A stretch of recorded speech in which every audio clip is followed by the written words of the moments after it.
10ஆம் வகுப்பு மாணவர்களே வணக்கம். இது மெல்ல கற்கும் மாணவர்களுக்கான கணக்குகள். எடுத்துக்காட்டு 5இல் 7 தெளிவான மற்றும் எளிய விளக்கத்துடன் பார்க்க போறோம். பாருங்க. கொடுக்கப்பட்ட படமானது ஒரு வளாகத்தில் புதிய வாகன நிறுத்தம் ஏற்படுத்த அமைக்கப்பட்ட பகுதியை காட்டுகிறது. இங்க இருக்க படம். வாகன நிறுத்தம் அப்படின்னா கார் பார்க்கிங். அதாவது ஒரு பில்டிங்ல பார்க்கிங் ஏற்பாடு பண்றாங்க. அந்த பார்க்கிங்கோட ஏரியாவை இந்த படம் காட்டுது. இதை அமைப்பதற்கு ஒரு சதுர அடிக்கு ரூ.1300 செலவாகும் என மதிப்பிடப்படுகிறது. எனில் வாகன நிறுத்தம் ஏற்படுத்த தேவையான மொத்த செலவை கணக்கிடவும். அப்படின்னா நம்ம என்ன பண்ணணும்?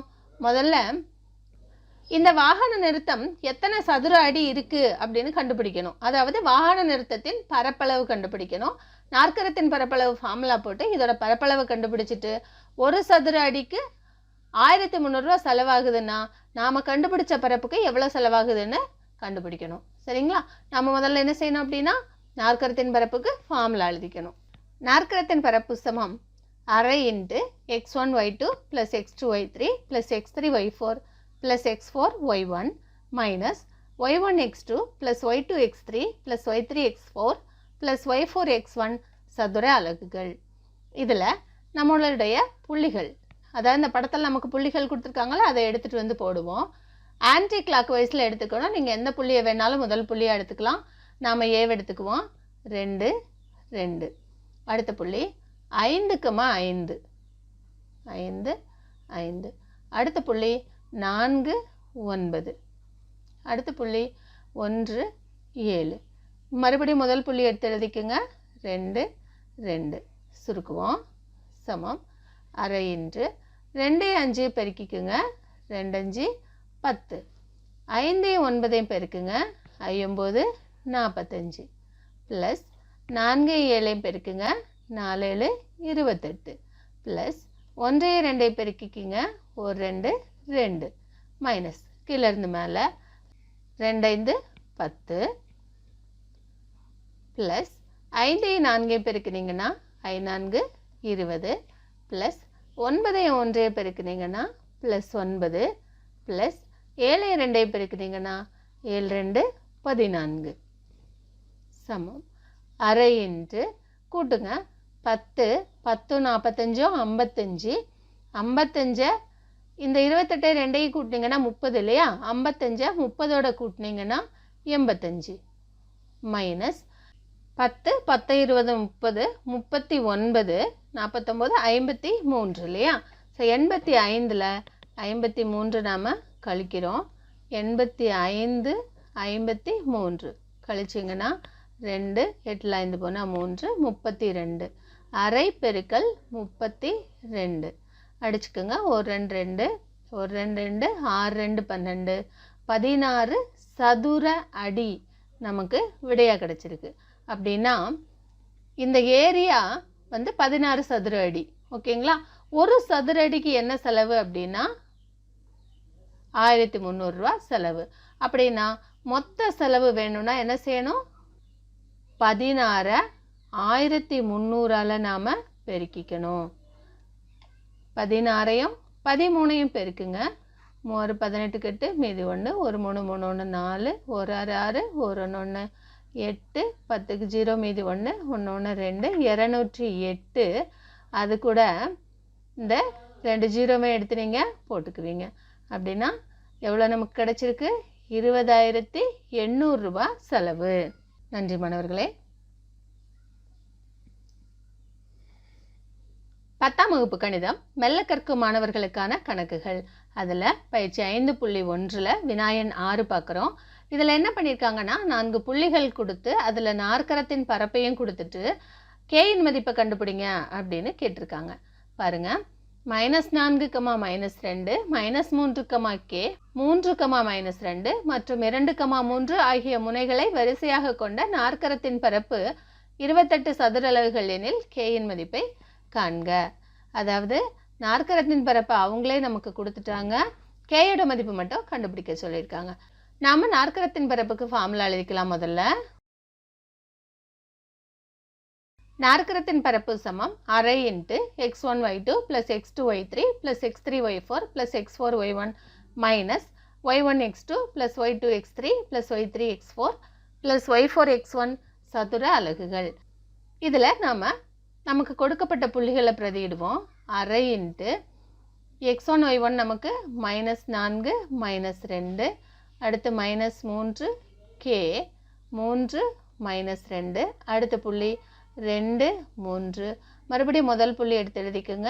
-4 -2, இதனுடைய மதிப்பு எவ்வளோன்னு கொடுத்துருக்காங்க கணக்கில் 28 சதுர அலகுகள். அடுத்து இந்த 2 அந்த பக்கம் கொண்டு போய் பெருக்கிக்குங்க. பெருக்கும்போது அது 28 பெருக்கல் 2ன்னு ஆயிரும். இப்போ மேலேருந்து கீழே பெருக்குங்க. -4ஐயும் கேயவும் பெருக்குனீங்கன்னா -4k. அடுத்து -3ஐயும் -2ஐயும் பெருக்குனீங்கன்னா +6. 3ஐயும் 3ஐயும் பெருக்குனீங்கன்னா +9. 2ஐயும் -2ஐயும் பெருக்குறீங்க. ஒரு இடத்துல மைனஸ் இருக்குது, அதனால் -2 4 மைனஸ் கீழே இருந்து மேலே பெருக்குவோம். -2ஐயும் -3ஐயும் பெருக்குனீங்கன்னா +6. கேவை 3ஓட பெருக்கும்போது +3k. -2 +2ஓட பெருக்கும்போது -4. 3 -4ஓட பெருக்கும்போது -12 சமம் 28 பெருக்கல் 2. இதை சுருக்குவோம். இங்கே -4k 6 6 9 15, அதில் 4 கழிச்சிட்டிங்கன்னா +11. -4k +11 கிடச்சிருக்கு. இங்கே வாங்க மைனஸ் இந்த 3k எடுத்து முன்னாடி எழுதிக்குங்க.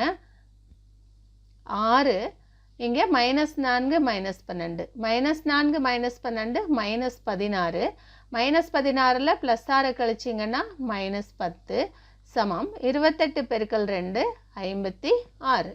இங்கே -4k +11 மைனஸ் உள்ளே போச்சுன்னா -3k. இந்த மைனஸ் இங்கே வரும்போது +10 சமம் 56. இங்கே -4k -3k -7k 11 10 21 சமம் 56. -7k இங்கே வச்சுக்கோங்க. இந்த +21 அந்த பக்கம் எடுத்துகிட்டு போய் கழிச்சிருங்க. 56 -21 கழிச்சிங்கன்னா 35. -7k சமம் 35. அப்படின்னா k வேணும்னா நம்ம என்ன செய்வோம்? 35 -7ஆல் வகுத்துருவோம். 1 7 7 35. k சமம் -5ன்னு நமக்கு விடையாக கிடைச்சிருக்கு. நன்றி மாணவர்களே. பாருங்க, முக்கோணம் ஏபிசியின் பக்கங்கள் AB, BC மற்றும் AC ஆகியவற்றின் நடுப்புள்ளிகள் முறையே P11, 7, Q13, 5.4, R9, 5.4, P11, 7, Q13.5, 4 மற்றும் R9.5, 4 என்க முக்கோணத்தின் முனைப்புள்ளிகள் A, B மற்றும் C காண்க. மேலும் முக்கோணம் ABCயின் பரப்பை முக்கோணம் PQRின் பரப்புடன் ஒப்பிடுக. இது முக்கோணம் ABC. இதில் AB உடைய நடுப்புள்ளி இங்கே இருக்குன்னு வச்சுக்கலாம். Pங்கிறது 11, 7.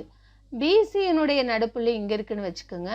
Q 13.5, 4.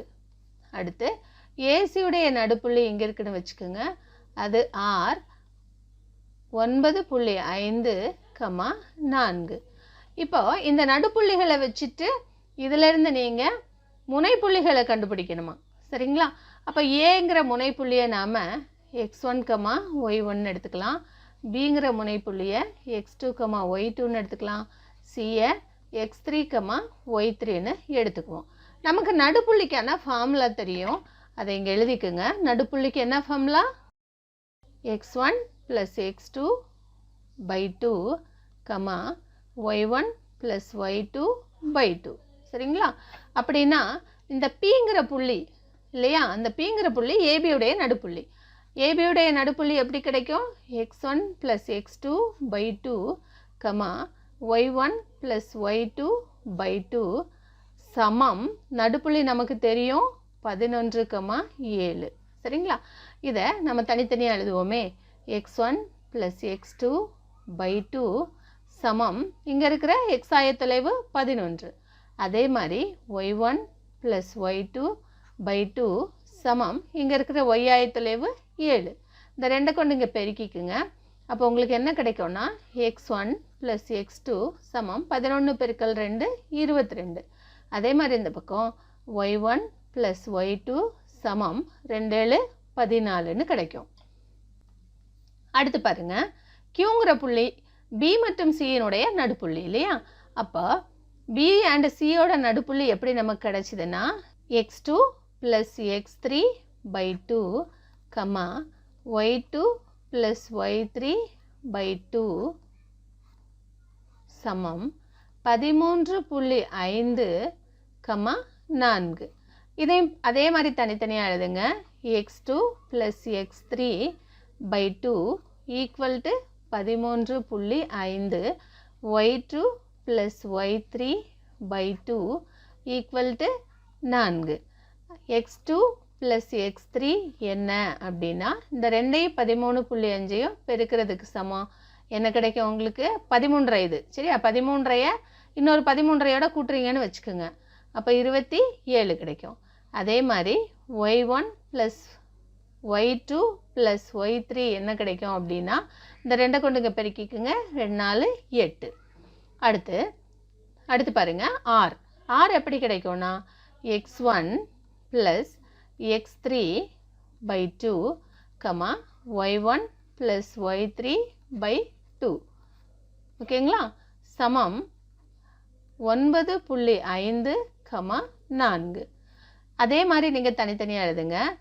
x1 + x3/2 சமம் 9.5, y1 + y3/2 சமம் 4. இந்த ரெண்டை அங்கே கொண்டு போங்க. அப்போ இங்கே என்ன இருக்கும்?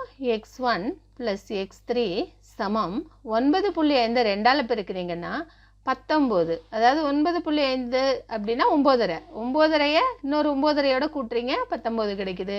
இந்த பக்கம் y1 + y3ங்கிறது இந்த ரெண்டை கொண்டு 4ஓட பெருக்கிறீங்க. 2 4 8. இப்போ பாருங்கள், நமக்கு x1 + x2 22, இங்கே x2 + x3 27, இங்கே x1 + x3 19, y1 + y3 8 அப்படின்னு கிடச்சிருக்கு. இதெல்லாம் வச்சுக்கிட்டு நாம் x1 x2 x3 எப்படி கண்டுபிடிக்கிறோம் அப்படின்னு பாருங்க.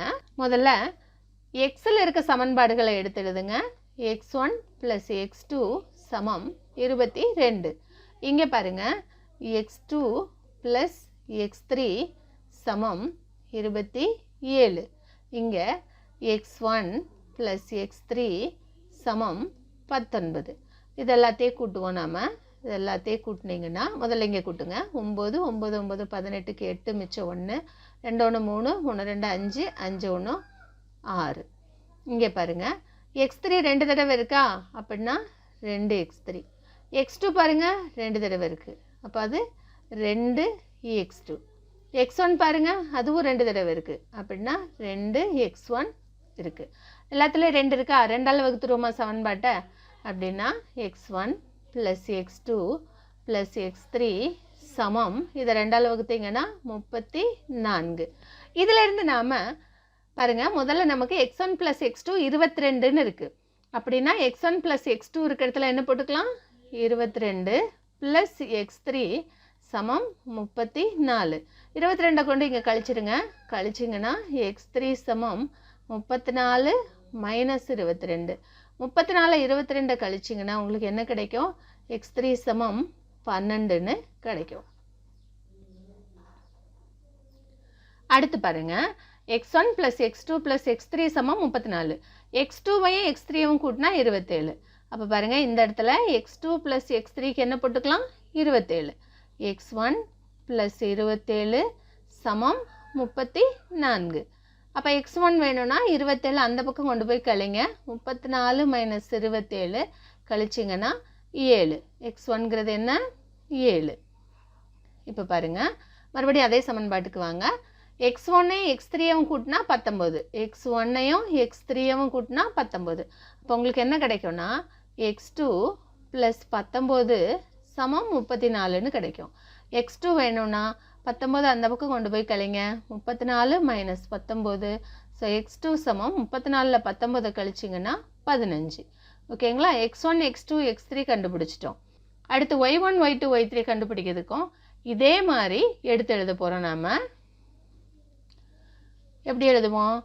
y1 + y2 சமம் 14 இங்கே இருக்குது.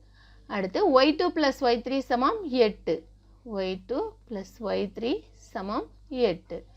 அடுத்து y1 + y3 சமம் அதுவும் நமக்கு 8 தான்.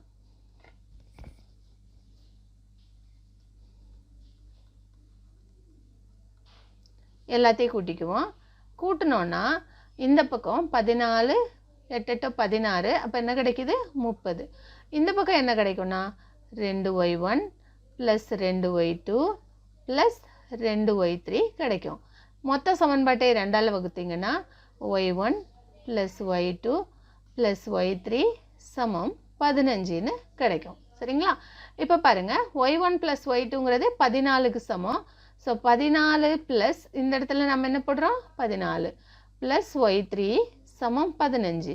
14 கொண்டு அங்கே கழிச்சிட்டிங்கன்னா உங்களுக்கு y3 சமம் 1ன்னு கிடச்சிரும். 15ல் 14 கழிச்சா 1 தான் இல்லையா? அடுத்து 2ஆவது சமன்பாட்டுக்கு வாங்க. y2 + y3. y2வையும் y3யும் கூட்டினா 8. அப்படின்னா y1 + 8 சமம் 15. 8 அந்த பக்கம் எடுத்துகிட்டு போய் கழிச்சிருங்க. அப்போ y1 என்னன்னு கிடைக்கும்? 15ல் 8 கழிச்சிங்கன்னா 7 கிடைக்கும். அடுத்து பாருங்கள், y1ஐயும் y3யும் கூட்டினா 8. அப்போது y2 + 8 சமம் 15ன்னு கிடைக்கும். இதிலேருந்து உங்களுக்கு y2வும் என்ன தான்? 7ன்னு கிடைக்குது. மறுபடியும் முக்கோணத்தை எடுத்து நான் வரைஞ்சிருக்கேன். இப்போ முனைப்புள்ளிகளை நாம் கண்டுபிடிச்சிட்டோம். ஏங்கிற புள்ளி என்ன அப்படின்னா x1, y1 இல்லையா? x1 7, y1 7. ஏங்கிறது 7, 7. பிங்கிற புள்ளி x2, y2. x2 15, y2 7. 15, 7. சிங்கிற புள்ளி x3, y3. x3 12, y3 1. 12, 1. நடுப்புள்ளிகளை ஏற்கனவே நம்ம குறிச்சிருந்தோம், அதை திருப்பியும் குறிச்சிக்கலாம். இது P 11, 7. இது Q 13.5, 4. இந்த புள்ளி 9.5, 4. இப்போ என்ன சொல்லியிருக்காங்கன்னா, இந்த புள்ளிகளை இணைத்து ஒரு முக்கோணம், அப்புறம் நமக்கு ஏற்கனவே ஒரு முக்கோணம் இருக்குது. இந்த ரெண்டோட பரப்புகளையும் கண்டுபிடிச்சு ஒப்பிடுங்க அப்படின்னு சொல்லியிருக்காங்க. நாம் முக்கோணம் ஏபிசியின் பரப்பு கண்டுபிடிப்போம். முதல்ல அதுக்கு ஃபார்முலா எழுதிக்கணும். அரை இன்ட்டு ஃபார்முலா எப்படி எழுதிக்கலாம் அப்படின்னா x1 y1, x2 y2, x3 y3, மறுபடியும் x1 y1. இப்படி கூட ஃபார்முலா எழுதிக்கலாம். சதுர அலகுகள் ஒரு கணக்குக்கு ஒரு தடவை ஃபார்முலா எழுதினா போதும். முக்கோணத்தின் பரப்பு கண்டுபிடிக்கும் போது தோராயமாக புள்ளிகளை நம்ம கிராஃபில் குறிச்சிக்குவோம் இல்லையா? அப்படின்னா ஒரு கிராஃப் இருக்கிறதா வச்சுக்கோங்க. அதில் இந்த புள்ளிகளை தோராயமாக குறித்து பாருங்கள். முதல் புள்ளி 7, 7 இங்கே இருக்கும். 7, 7. அடுத்த புள்ளி 15, 7. 15, 7. அடுத்த புள்ளி 12, 1. 12, 1 எங்கே இருக்கும் அப்படின்னா இங்கே இருக்கும். 12, 1 அப்படின்னா இந்த மாதிரி இருக்கும் இல்லையா? முக்கோணம் இந்த மாதிரி இருக்கும். ரஃபாக குறிச்சிக்கோங்க. இப்போ இதுக்கு நாம் புள்ளிகளை இங்கே எழுதுவோம். அப்போ ஃபஸ்ட்டு நம்ம 12, 1 எடுத்துக்கிறோன்னு வச்சுக்கோங்களேன். 12, 1. அடுத்து என்ன எடுத்துக்கணும்? 15, 7. அடுத்து 7, 7. மறுபடியும் 12, 1. முக்கோணத்தின் பரப்பு கண்டுபிடிப்போம். சமம் அரை என்று 12 × 7 84 ப்ளஸ் 15 × 7 105 ப்ளஸ் 1 × 7 7 மைனஸ் கீழேருந்து மேலே ஒரு 15 15 ப்ளஸ் 7 7 49 ப்ளஸ் 7 12 84. சுருக்குவோம். அரை என்று இதை கூட்டினீங்கன்னா 105 112 192 196 மைனஸ் 15 15 கூட 49 கூட்டினீங்கன்னா 64 64 84 148 கழிங்க. 196ல் 148 கழிக்கிறீங்க. அரை பெருக்கல் 16ல் 8 போனால் 8, 8ல் 4 போனால் 4, 48. 1 2 2 2 4 என்ன கிடைச்சிருக்கு 24 சதுர அலகுகள்னு நமக்கு விடை கிடைச்சிருக்கு. அடுத்து உள்ள இருக்க முக்கோணத்துக்கு பரப்பு எப்படி கண்டுபிடிக்கிறதுன்னு பார்க்கலாம். உள்ள இருக்க முக்கோணத்தையும் தோராயமா ஒரு கிராஃப்ல குறிச்சுக்குங்க. குறிச்சிட்டு நீங்க பரப்பளவு கண்டுபிடிங்க, அதுதான் உங்களுக்கு நல்லது.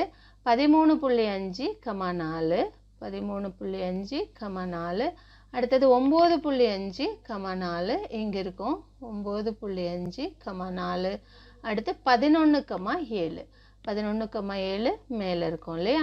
ஸோ இந்த புள்ளிகளை குறிச்சுக்கிறீங்க, அதை இணைச்சு ஒரு முக்கோணம் தோராயமா வரைஞ்சிக்கிறீங்க. அதுக்கப்புறம் முக்கோணத்தின் பரப்பு கண்டுபிடிக்கிறீங்க. முக்கோணம் PQRின் பரப்பு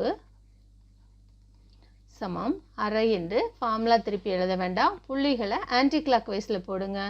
13.5 4 அடுத்த புள்ளி 11.7 அடுத்த புள்ளி 9.5 4 அடுத்து மறுபடியும் முதல் புள்ளி 13.5 இங்கே 4 மதிப்பு கண்டுபிடிப்போம்.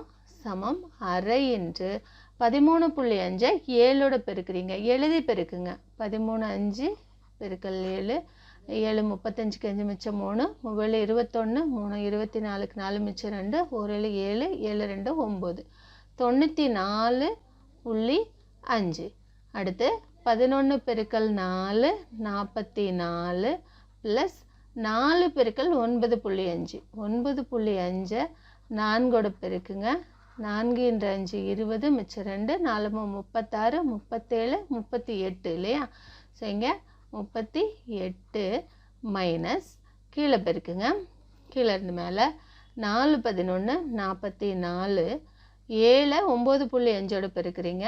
9.5 பெருக்கல் 7 7 35க்கு 5 மிச்சம் 3 9 63 3 66 66.5 ப்ளஸ் 66.5 ப்ளஸ் இங்கேருந்து இங்கே 4 பெருக்கல் 13.5 13.5 பெருக்கல் 4 4 20க்கு 0 மீதி 2 3 12 14க்கு 4 மிச்சம் 1 ஒரு நாள் 4 1 5 54 சுருக்குவோம். சுருக்கும்போது சமம் அரை என்று 94.5 44 38 இதெல்லாம் நாம் கூட்டணும்.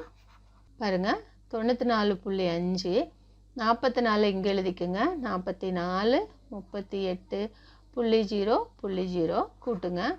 5 இங்கே 4 8 8 8 16க்கு 6 மிச்சம் 1 7 1 8 8 9 17 176.5 மைனஸ் இங்கே ஒரு 44 ஒரு 66.5 அப்புறம் ஒரு 54 புள்ளி போட்டு 0 இங்கேயும் புள்ளி போட்டு 0 கூட்டுறீங்க.